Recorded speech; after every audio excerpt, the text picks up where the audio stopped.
Hi, guys, and welcome to Reality with T. So, I don't even, this week done kicked my butt. Literally have not been getting any sleep. I'll fall asleep watching something. The baby's up by about midnight, between midnight and 1 now, just having a random tantrum.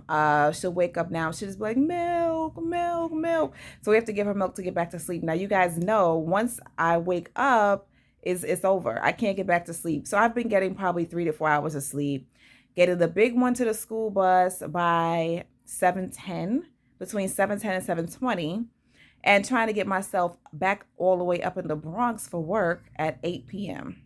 It has been insane. We've been having issues back and forth with the school bus lady. Um, it's just been crazy. I haven't gotten to my hair. Y'all see my hair. I'm gonna have to do tomorrow's gonna be my hair day. I'll probably do the kids' hair today. Today, the big one has swim and dance, and then we're going to a birthday party. The little one is still sick. It is just a hot mess. That's just what it is. Yeah, so I'm here in my bathrobe. Wanted to do a quick review of Married at First Sight, the last episode. And, I want you guys to write me in the comments and tell me what you think. But I will say that, yeah, parenting is no joke, especially in the United States, especially in New York City. That's what I'll say. I hope everyone is well. All right, let's start with Jose. They started out with Jose. Remember at the end of the last episode, I think he was trying to give, like, he didn't really give a good apology, or it was a fake apology, whatever it was. He started out and they were having a conversation. They both said, listen, I have a hard time having this conversation with you. They both agreed upon that. And Jose says, his words cut. Next time that they are going to have a disagreement, he's going to need a break. So something about him saying my words cut kind of threw me off. I'm trying to figure out what it is, but like, knowing that, why wouldn't you be more mindful of what comes out of your mouth? It's almost like my words cut, so you have to accept it and just know when I get mad, this is going to happen, instead of saying, I apologize for that. You know what I mean? I just feel like he was giving out a lot of excuses and not a real, sincere, direct apology. So he says he's gonna need a break next time. He doesn't. Then he says he's just going back and forth. He's trying to fix it, but then he's like, I don't want to harp on it. I don't want to keep talking about it. I'm gonna fix it. I'm gonna work on it. Kind of like, shut up about it. I'm tired of hearing it. I apologize. Damn, you know what I mean? Take it. That type of apology, where it's like, I don't want to talk about it. Just take it. Is that what you want to make you happy? An apology, but it still doesn't seem sincere, because you're just saying it because of the consequence, which was I left you and you want me back. You know what I mean? Like, he's just one of those where it's like he's not really taking accountability. Let me say what I have to say in order to shut you the hell up. I like that she kept saying, I want to get the apology that I deserved. She's let him know or either did she say it to the confessional? I'm not sure, but she's never given anybody else a second chance like that. But he ended up saying that he is just now finding out he's not perfect, which is what we thought. He thought he had the perfect credit score, the perfect communicator, perfect this to attract a wife, and she should be happy with what I have, be happy with what I'm giving you, and if you're not, that's a problem. Now he's realizing I'm not perfect, and he's not a great communicator, but he's saying that he is going to try to do better, and she decides to accept his apology. I'm thinking, in her situation, being on the show, the whole thing, I'm not surprised that she accepted it. There was probably some producer intervention to talk to him, to talk to her about what happened. Maybe I would have given him a second chance. I mean, after a while, the apology seemed more sincere. She thought it was sincere. I didn't in the moment. But then, I guess we do have to give him a chance to work on it, especially if we wanted to give Michaela a chance to work on it. We have to give Jose the same thing. I don't know. But then also, when I look at his behavior, saying that he wanted to throw an object at her and locking her out the house, I kind of feel like that is inherently him also. So it's interesting that she said the same thing that Zack said. This is a character flaw of yours, and I don't think this is going to change. You know what I mean? So I don't know. We'll see. So, and there goes the baby crying, because anytime that we spend any time away from each other, she's on the other side of that door crying. So, let's see. Later on, he gives, because now she done broke my focus. He gives promise cards, right? This is, I'm sure. I don't know. This just seemed crazy. How he had little like index cards that he wrote and colored in, saying that he all the things he promises to do, everything he's gonna improve on.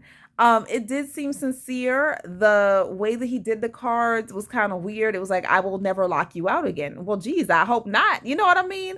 I will never yell at you again. I will never do this and that. Like, okay. But he does say that he'll do whatever it takes to make the marriage work. And at this time, I do think he seems sincere. And, he does recognize all the things he needs to improve on. So we'll see how it goes. Um, and she also has agreed to tell him whatever's going on in her mind immediately, not holding, things that she feels for 2 weeks. If you feel like this is what I said is controlling or what have you, need to tell me immediately. Okay.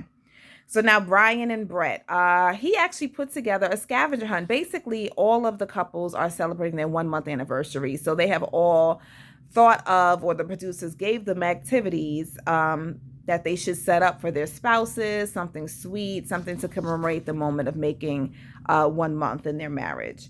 So, he put together a scavenger hunt, which was cute. Like, I've always wanted somebody to do that for me.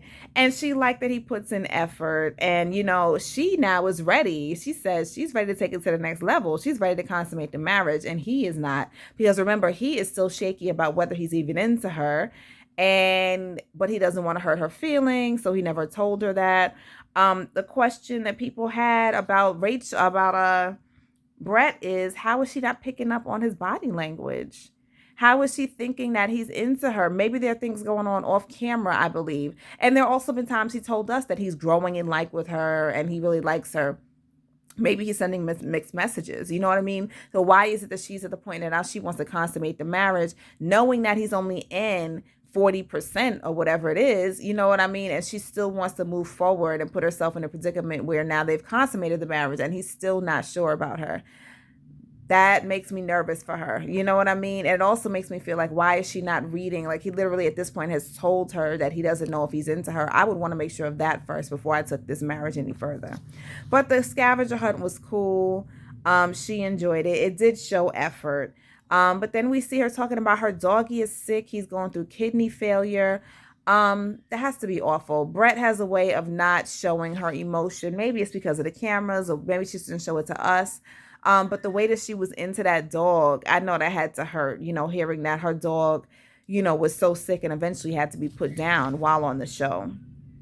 And, he did actually, he felt for her. He told her that he had to do that before. It took him 3 years to get another dog. You know what I mean? It took him a very long time to get over that. So I did think that he was supportive to her in that. They did go to like one of those eat-in movie theaters, which are fun, Yeah, they're a good time for their 1 month. And she said, he wanted me to meet him there. I could choose not to because I just put my dog down, but I do want to show him that I'm here 100% as well. He appreciated it, but he also said, I know she's not being real about her feelings because this has to hurt. You know what I mean? And he was very understanding about that. And he, did try to talk to her about it. And then we see Zack and Michaela. So here we go back to salsa dancing. Remember, the bachata's cool, but salsa dancing takes out a whole bunch of Married at First Sight contestants, right? Or members. Or what are they? Married at First Sight participants or actresses? I don't know. Whatever they are. Couples. I remember all the way back to when they did salsa dancing on Vacation, and that guy, it was a tall guy that used to work out, and the woman that had a really wide smile, and he wasn't into her.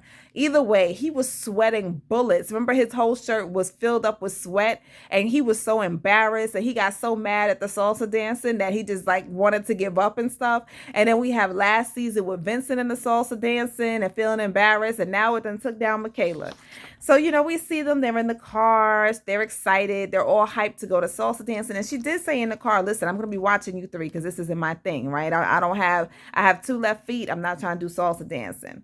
But she goes and they meet up with Gil and Myrla. And they're having, it seems to be a good time for a little while. But then Michaela decides to quit and she sits down and she's just laughing. You guys have a good time. I'm not going to do it. I'm fine. I'm just not going to dance. And he ends up having to dance with a male dance instructor.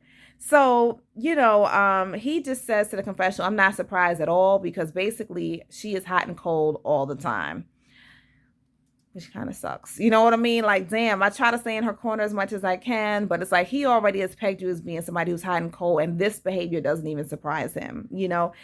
Um, when asked afterwards, of course, Gil is going to get to the bottom of things. She just said, I just didn't want to do it. I just didn't want to do it. That attitude, like, kind of like, I'm answering your question, but I don't want to. Leave me the hell alone. I just didn't want to do it.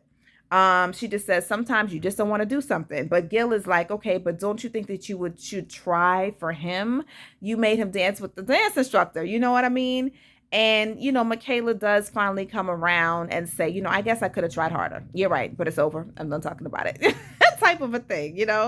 Um, Now, Gil is still going to be asking some questions, right? Of course. So she ends up saying that she feels her marriage is at a stalemate. She feels like they're moving backward, that they're not moving forward.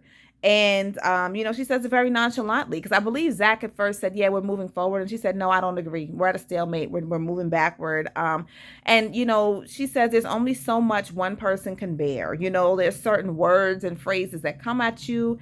And I believe she is talking about 3 days prior when Zack said that he didn't see a future in the relationship, right? So she says she doesn't feel wanted, and he does not want to make her feel that way. He does say that he has strong feelings for her and he may see a future one day, but he doesn't see it right now. And she just says, I'm confused. And I say rightly so. I've been saying this since last week that he is sending mixed messages. You're going on dates, you're doing this and that. But then you tell me you don't see a future with me. So why are we even doing this? So I'm guessing she had a delayed reaction, a 3-day delayed reaction, and in public. And when I say public, in front of, on a group date and the whole thing. But it is a reaction to what he said. You know what I mean? And I can see how she says she's confused because it's like, why am I acting happy and giddy now when you just told me there's no future in this? I don't want to put my whole self in this if this is going nowhere and I'm going to get, egg thrown at me in the end. You know what I mean? Why am I putting my whole self? Why would I allow myself to fall in love with you and you don't see a future with me? And that's where the mixed messages comes in. So now, Gil jumped in and he tried to explain. He says he kind of can see where both of them are coming from. Gil did say that Zack possibly may not see a future, but doesn't mean that it's not possible for the future. So, I mean, all of those things I can see why it can be confusing for her. That doesn't mean I'm not taking away from the fact that her behavior is in that moment selfish, babyish, brattish. It's a tantrum. You know what I mean? And that's the only way it seems that she knows how to deal with some of her feelings. You know what I mean? And I can see how Zack could find that to be completely unpredictable, manipulative, and difficult. I could see why he wouldn't want to deal with that as well. So I just don't find them to be a great couple together. But then we find out later that they had a great conversation after dinner, after dance, right? So I'm gonna say this about all the couples this year. This season, I'm sorry. They are just so back and forth the entire season. It is ridiculous and it's driving me nuts, okay? I'll just say that. So, after basically she has to do her part in this whole thing. They had a great, conversation after dancing. She set up a music studio for him. I don't remember him being into music, but I'm guessing he plays the piano. Maybe he sings or something like that. And, they talk about what they've learned about themselves. And she says, I've learned how not to self-sabotage. Right now, they're getting along great. He's completely blown away by her surprise. He's enjoying it. They're having an amazing time. He said he's learned to think about other people's perspectives, that, what he does and says does affect other people, which is a good thing because he didn't realize that when he was leaving the house and not responding and disappearing and all that stuff. That stuff does affect other people. But they both say they wouldn't change anything about what has happened. She says bad things have happened, but she doesn't say it as like a bad thing. Like, I guess she's happy that it happened because they learned from it. It brought them closer, whatever. I forgot what the exact terminology was. So I don't know. We'll see.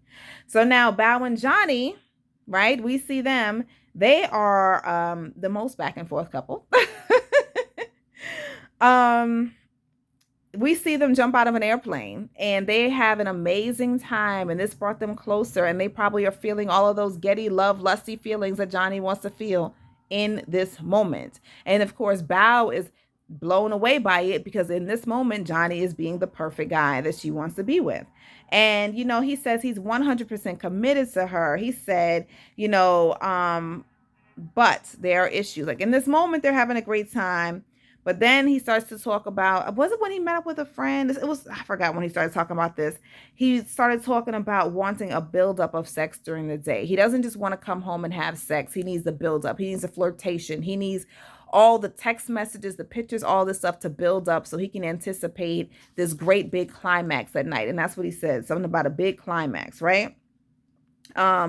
This is what they were eating after they jumped out of the plane. And the first thing I was thinking about when he said that was, here we go again with like the swipe left type of dating. The type of women that he's meeting on these dating sites are the freaky types, the sexy types, the ones that's like, I'm not really looking for a relationship, I'm just looking for fun. And when you're just looking for fun, yeah, you have time to sit around and send, you sext all day and you send the picture, I'm gonna do this to you, I'm gonna do that to you, da da da. This is not like real life. Like when you start getting into a relationship and you both have demanding jobs, and she's a research director, whatever it is, she don't have time to be texting you all day, sending you pictures all day, calling you all day, talking in a flirty voice. You know what I'm saying? Like she's on a research team. And then think about, they want kids, and the kids come, you definitely, let me tell you, that's a whole nother video. You don't have no time for all that kind of stuff. You know what I mean? So his vision of what a marriage should be is unrealistic. Your vision of a dating, having fun, flirty, that's fine. That's realistic. But this isn't realistic and conducive to being in a marriage with somebody who is upwardly mobile, who is doing their thing, who is highly, needed at their job. You know what I mean? So then, they're having this conversation, and here comes Bao. Well, then touch me more. And as soon as she did that, I said, oh Lord, because remember, he doesn't like it when she gets too giddy, or it gets too happy, or starts to seem as if she is what he called like, childish behavior. You know what I mean? And immediately you see his face change, like, oh, damn, here goes her little childish, game type of thing. And he doesn't like that. That turns him off. He just doesn't like the way she said it, right?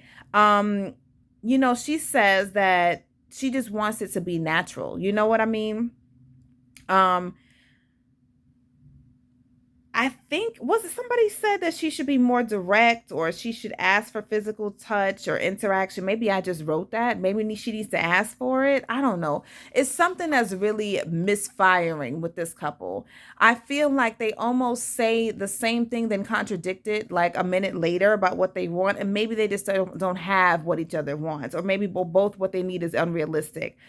She wants to be cuddled more. She wants to be held more. She says he isn't initiating anything. I almost zone out because it's so back and forth. It's hard to follow. You know what I mean? She says, well, give me something. Throw me a bone. Give me something to work with. So she wants more meaningful physical touch, such as a time when she told him she was sad or upset. Hug me at that time. Hold me. That's a moment where you should have picked up that I needed to be held. I think he finds that interaction to be a waste of his time. He's thinking about the sex, the buildup of sex. He wants to be aroused all day. They want two different things. You know what I mean? And they don't know how to give it to each other. At some point, she said he likes a lot of PDA, much more than she's comfortable with. But at the same time, she's asking for more affection at a different time, in a different way. She wants more meaningful. So it's just kind of like they contradict each other. You know, I mean, he's not cuddly, but he does give PDA. She is sexy and freaky the way she wants, but he wants it to be more build up during the day. They're exhausting, honestly. Johnny's getting on my damn nerves. They're both exhausting. I feel horribly bad for Bao because I feel like she is changing herself in order to be the perfect person for him, the perfect freak that he wants. And is she changing herself? Like, he's just not accepting her for who she is. You know what I mean? I don't know. They just keep me going in circles and they're driving me stone nuts. Okay.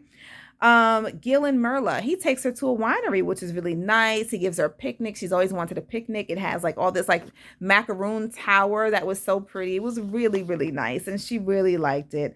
They talked about some of the things, after their first month, like what are some things you would change?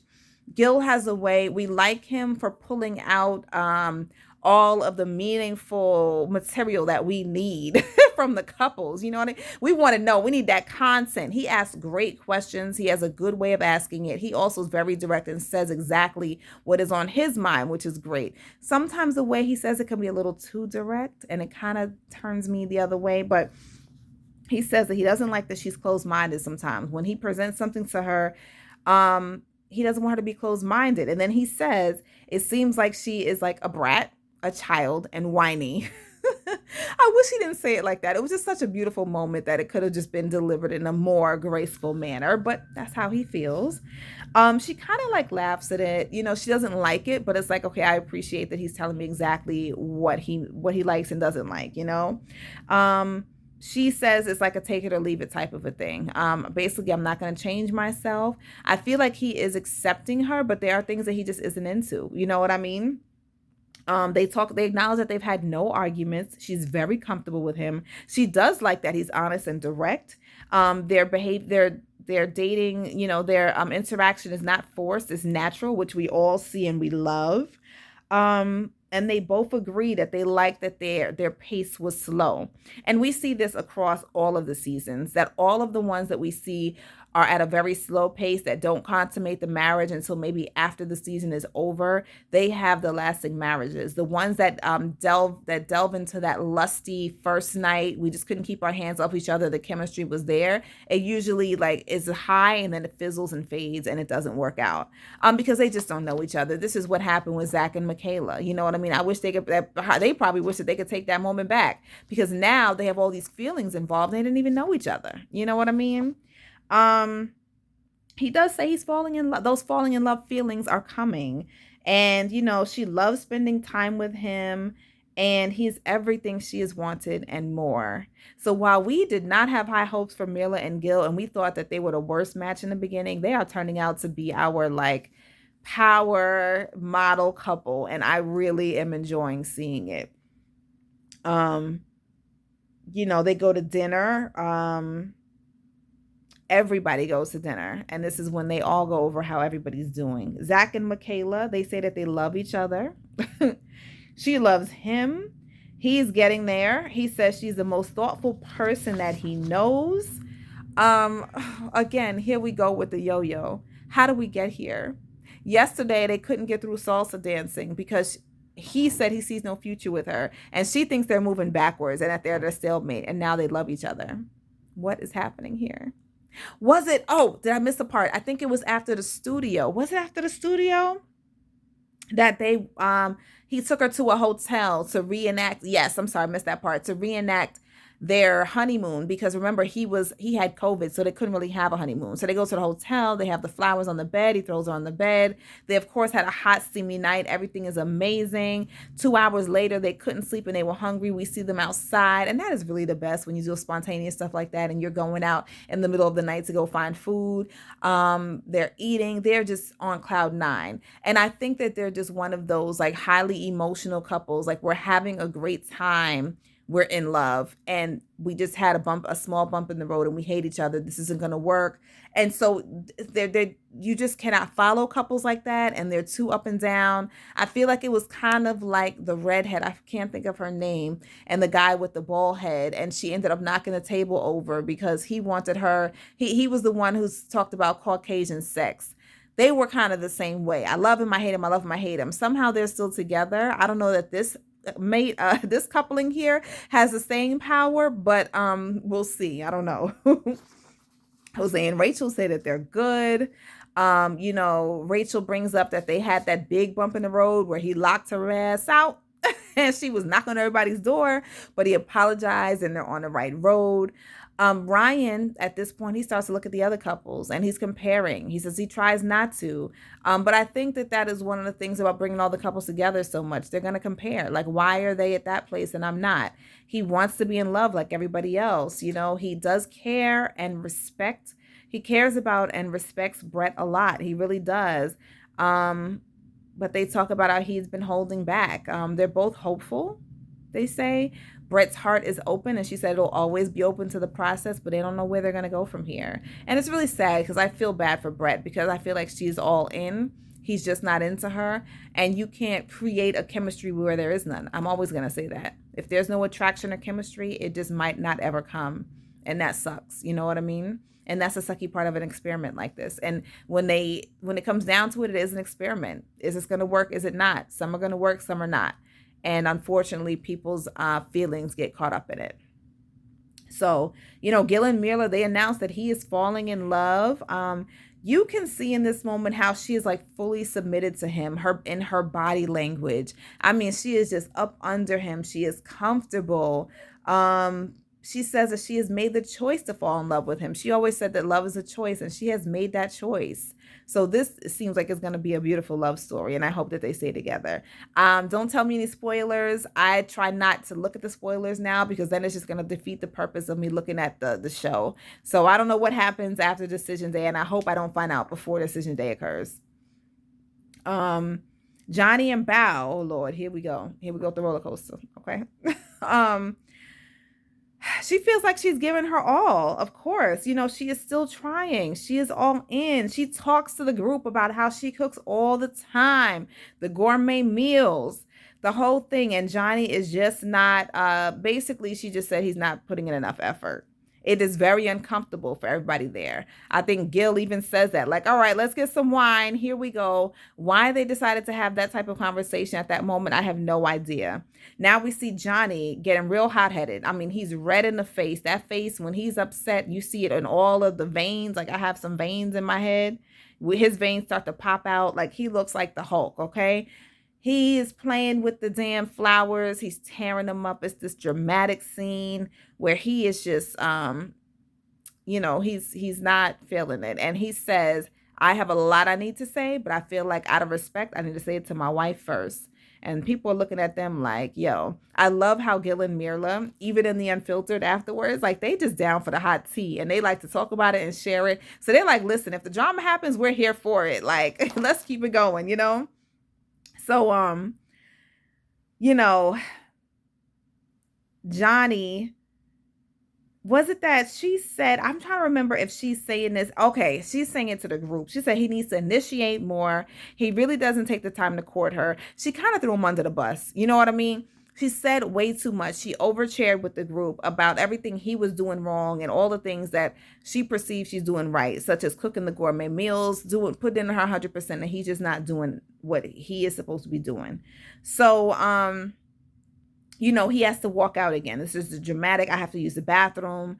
And he gets up and walks out. So now, of course, his best friend Jose follows him. People are like, is he always walking out because he knows Jose is going to be there to follow him and they can hug up on each other? I don't know. We'll see. Basically, he feels that she is lying about the gourmet meals. So then we see them backtrack videos of all the meals. And I think she made like fries. She was helping him to cook, whatever it was. They basically confirmed that she is lying about the damn gourmet meals, right? He thinks she's playing the victim and he feels like she is just saying that he isn't trying, right? So I'm trying to figure out if he said that before he left or after. I guess it doesn't matter. Either way, that's what he says.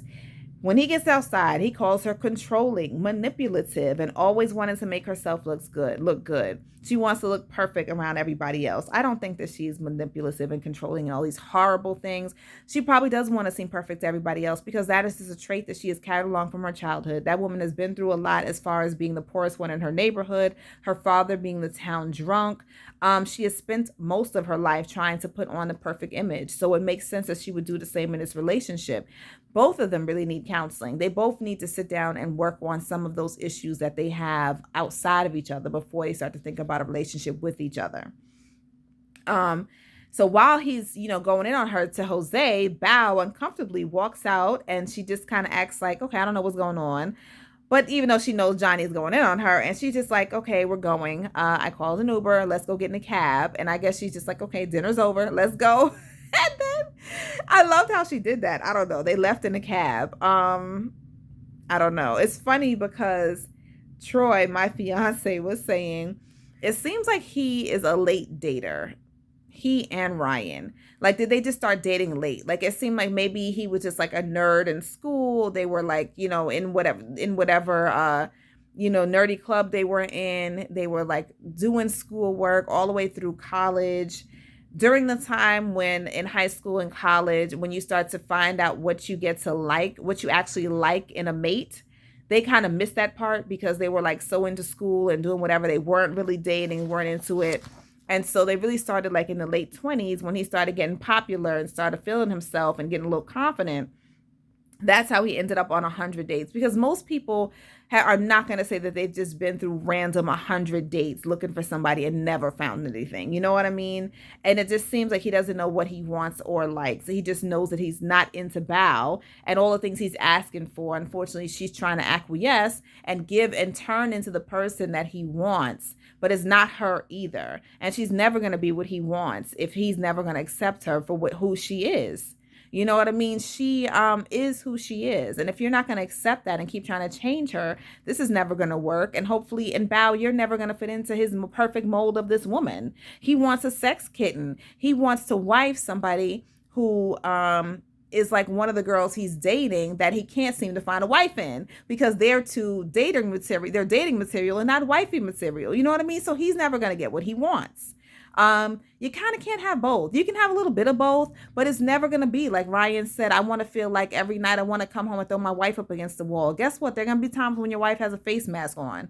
Your wife is going to be home, not feeling well due to her menstrual cramps. She's going to be home sick. She's going to be home not showered because she's taking care of an infant. You know what I mean? Like, this is just not real life. So I think these guys need to grow up. Maybe Gil needs to replace Jamie Otis on Unfiltered, and I would probably watch. And he needs to host. I mean, I like Kevin Frazier too. Maybe both of them. I don't know. We need to do something with Gil. We need to keep him around. You know what I mean? He definitely has the face for it. He's respectful. We like his questions. Whatever. Tell me what you guys think about Johnny and Bao, because they're so back and forth. Sometimes I just get lost in them. Let me know what you think. Please like, comment, subscribe. Thank you guys for watching. I'll see you next week for Married at First Sight. Bye-bye.